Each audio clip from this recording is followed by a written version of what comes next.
Lačplēsis, 6. dziedājums, 2. daļa.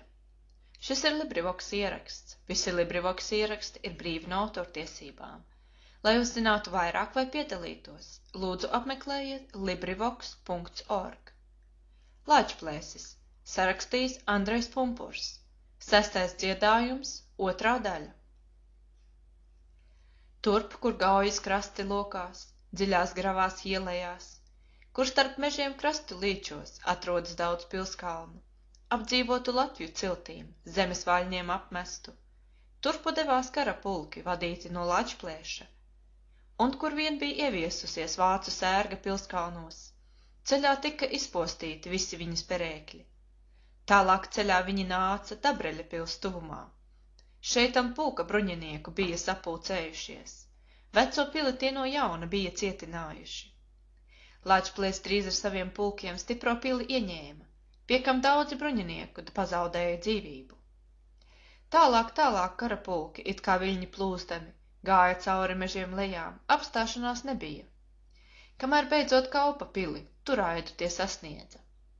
Šeitan Līvu zemes daļā pilnīgi bija redzams, visās pilīs visos ciemos vācu kungu valdība. Treknās druvās mieži rudzi, zelta vārpām līgojās. Līvi viņus aru sēja, svešie ņēma pļāvumu. Trekni lopi govis vērši.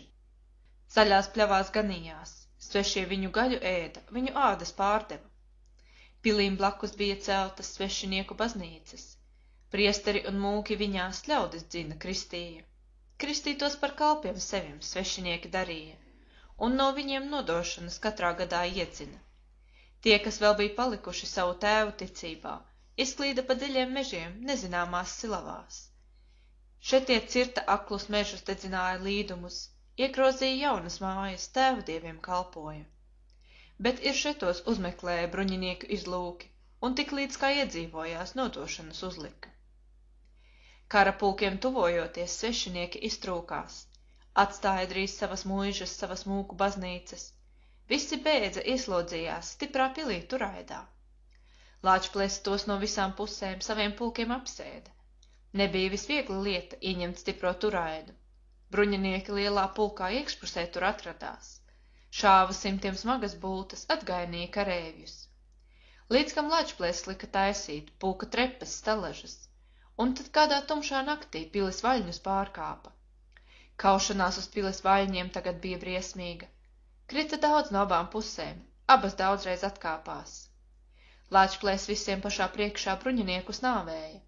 Viņa spēkam nelīdzēja dzelzu bruņas stiprākās. Bruņinieki tādu spēku redzēdami pārbijās, tā ka visi sāka nomest savus kara ieročus. Un uz dzīvību vai nāvi Lačplēsim tad padoties. Kaupa pats šī neatradās, tas bija Rīgas pilsētā, kur aizvienu uzturējās, dzīvodams pie bīskapa. Lačplēs lika viņa pili sagraut līdz pat pamatiem, baznīcas un mūku mājas pelnu čupās dedzināt, lai joprojām svešiniekiem nebūtu šī patversme. Bruņinieku pulkā bija arī priesters Dīterichs. Tas ar lišķu mēli teica, ka šie šeit nākuši vien ar Kaupa vēlēšanu, kurš tiem pili atdevis. Tādēļ lūdzot šiem kā viesiem dāvināt jau dzīvību.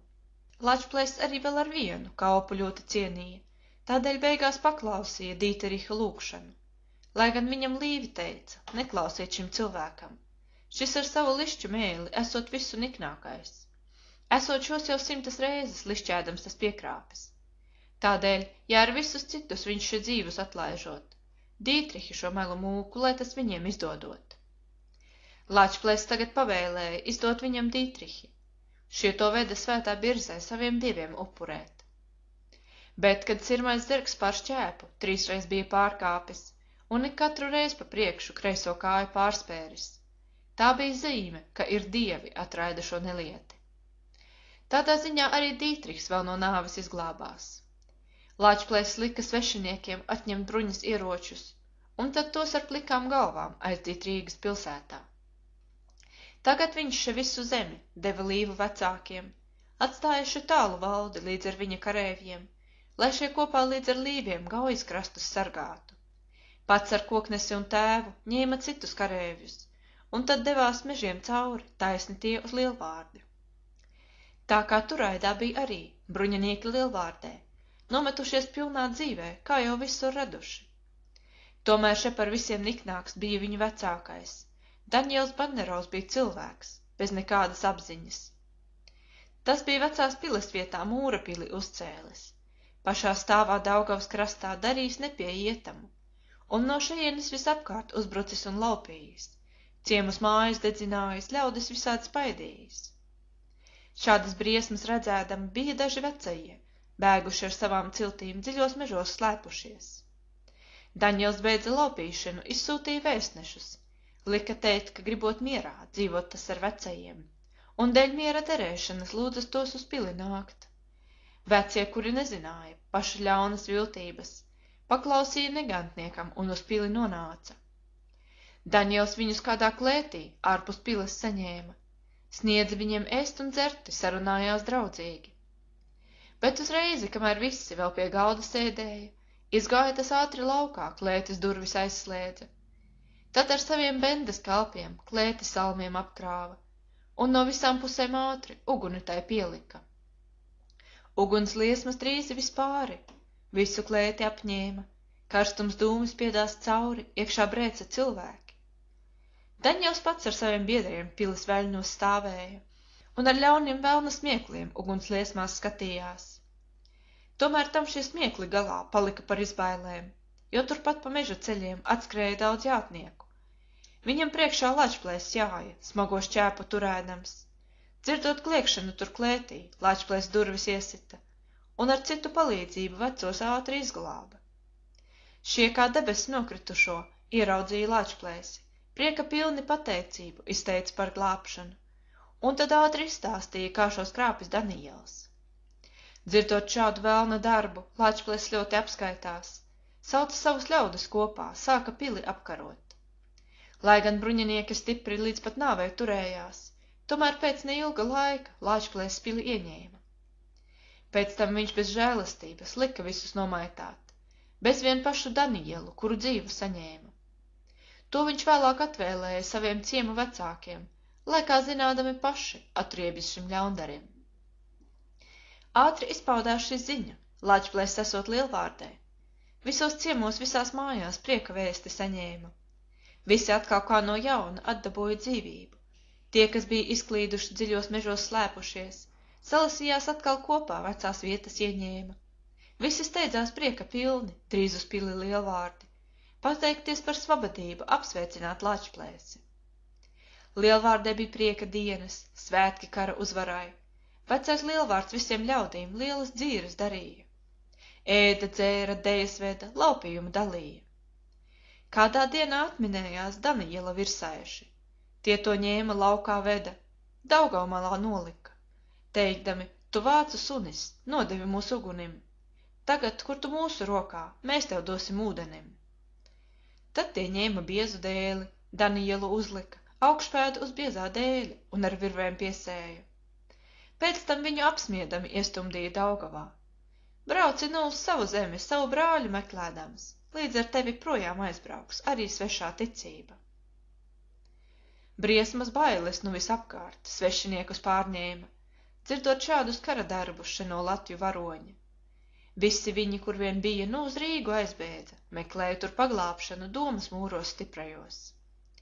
Bet ir še pats bīskaps Alberts nejūtās vairs drošumā, redzēja, ka viņa vara Baltijā drīz iznīcīs, ja tas vēl iz vācu zemes karapulkus nedabūs.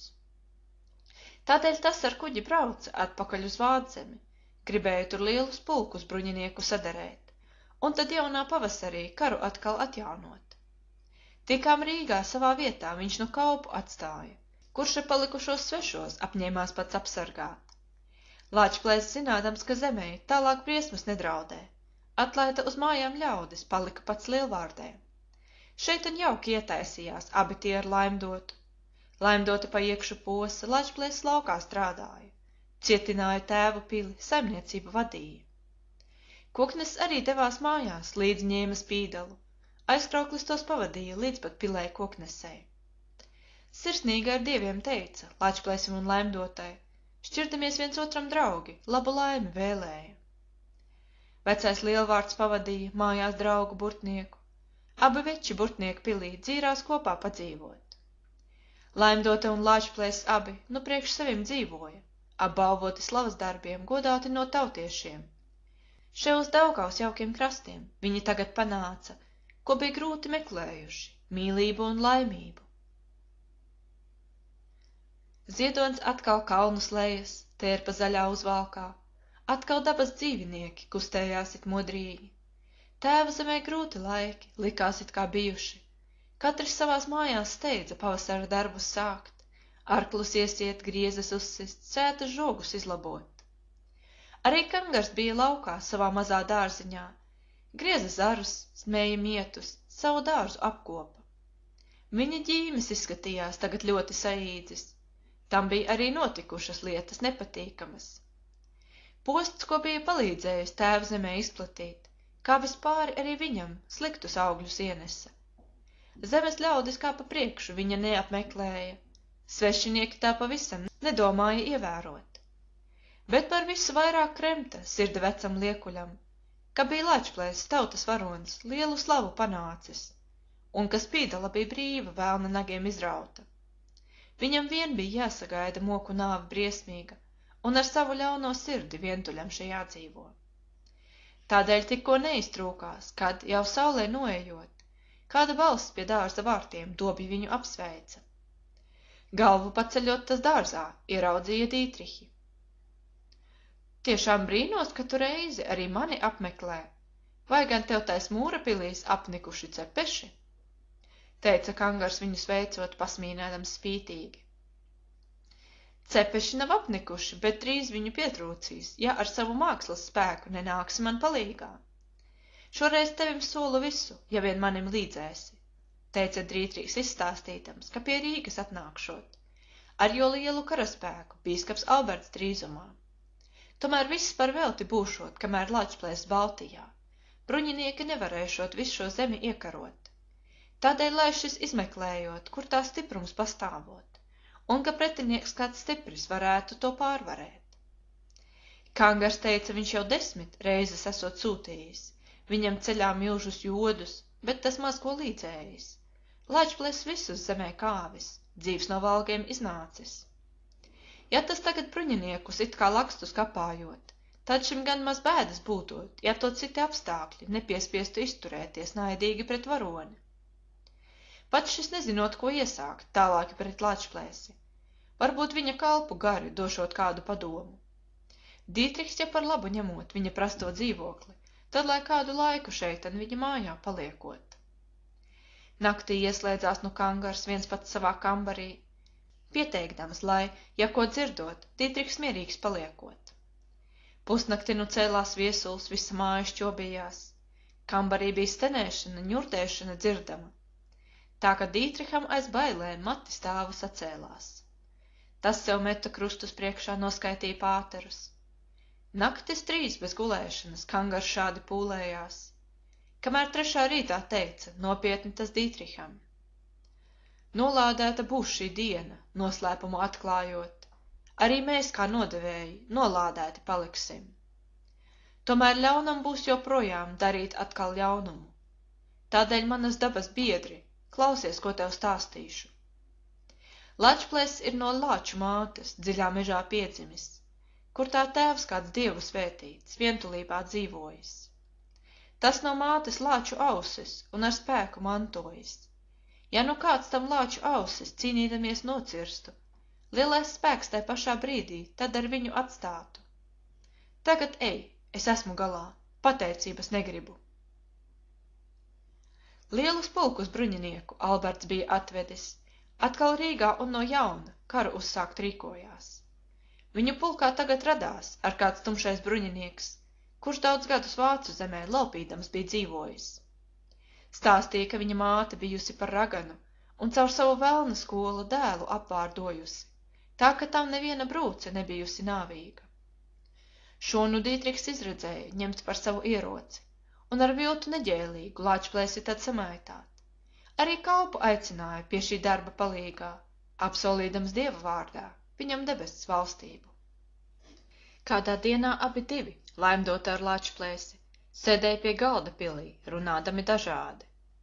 Laimdota jau kādu laiku likās it kā skumīga. Nebija tik naigi jautra kā no pirmā sākuma. Tagad viņa kādu brīdi palika it domīga, tad ar kustinošu balsi šādi runāt iesāka. Lāčplēsi, mans mīļais, saki, ko gan tas lai nozīmē? Dažu reizi nenovilši, skumjas mani grūtina, it kā bailes sirdi pārņem, lai gan pati nezinu iemesla, par ko tā notiek. Es jau esmu laimīga. Ak, tik laimīga, ka baidos, vai tik kaut kas nenotiks, kas var traucēt mūsu laimi, mūsu dzīvi izpostīt. Kamēr Lāčplēsis nepaspēja laipni viņu mierināt, vārtu sargs tam ziņu deva, kā aiz vārtiem jātnieki, saucot, lai tos iekšā laižot, esot labi draugi šie. Lāčplēsis skatījās caur logu, tur pie vārtiem stāvēja kādi sveši bruņinieki, viņu palkā kalpa ar. Lāčplēsis zināms nekavējās, lika vārtus attaisīt, saņēma tos it kā viesus, visa goda cienīgus. Kalpa viņam pavēstīja, nākot šie no bīskapa, par šīs zemes mieru runāt, noslēgt labu draudzību. Lāčplēsis jau bez vajadzības nemeklēja karu vest, tādēļ tas ar labu prātu kalpa runās ielaidās. Vairāk dienas svešinieki nodzīvoja Lielvārdē, Lāčplēsis viņus pacienīja, cik vien labi iespēja. Izrīkoja dažas veiksmas, kara cīņus uzveda. Tomēr Laimdota šīs dienās ļoti nemierīga bija. Viņa nevarēja ieciest bruņinieka tumšajā, lai gan viņš ar glaimiem vārdiem pieglaudījās Laimdotai. Kādu reizi, kad tie atkal kara cīņus darīja, un bija citus uzvarējis drīzi tumšais bruņinieks, tas pie Lāčplēša ar gāja, izsauca to cīkstēties. Lāčplēsis viņu atraidīja, labā prātā jokodams. Par to šis ir dusmīgs likās, atbildēja izsmiedams, laikam tikai nieka esot viņa lielā spēcība, un ko par šo agrāk dzirdējis, būšot tikai lielība. Lāčplēšs tagad nekavējās, viņam priekšā nostājās, un ar zobeniem jau smagiem abi sāka karoties. Lāčplēšs tikai atgainījās, vēl ar to kā jokodams, bet šis ļoti lielu spēku izmanību rādīja, kamēr Lāčplēsim uzreizi vienu ausi nocirta. Lāčplēsis par to dusmīgs ticis, deva tādu cirtienu, ka tam visas bruņas pušu pārcirta ar zobenu. Asins sāka tecēt laukā, bet ar zobens salūza. Bruņinieks to ievērojis, cirta otru cirtienu, un tam atkal otru ausi, trāpīdams tas nocirta.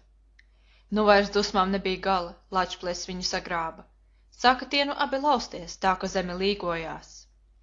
3 reiz Lāčplēsis cēla augšām bruņinieku smagajo.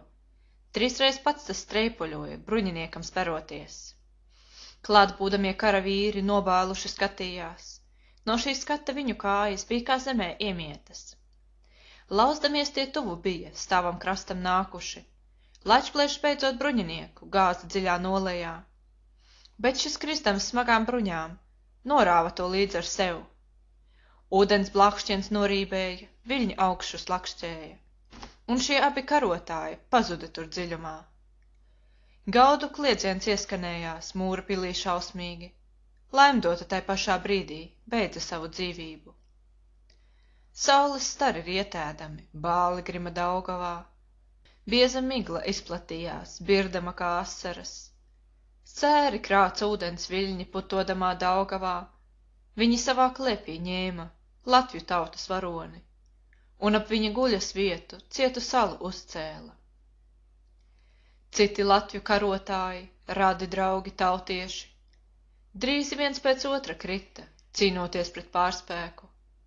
Svešinieki zemē nāca, bargi kungi valdīja. Tauta viņu mīļā tauta 100 gadu vergoja. Tomēr vēl pēc 100 gadu atminējās Lāčplēša. Tas priekš tautas nebija miris, zelta pilī gulēja. Daugavā tur apakš salas, tuvu klāt pie Lielvārdes.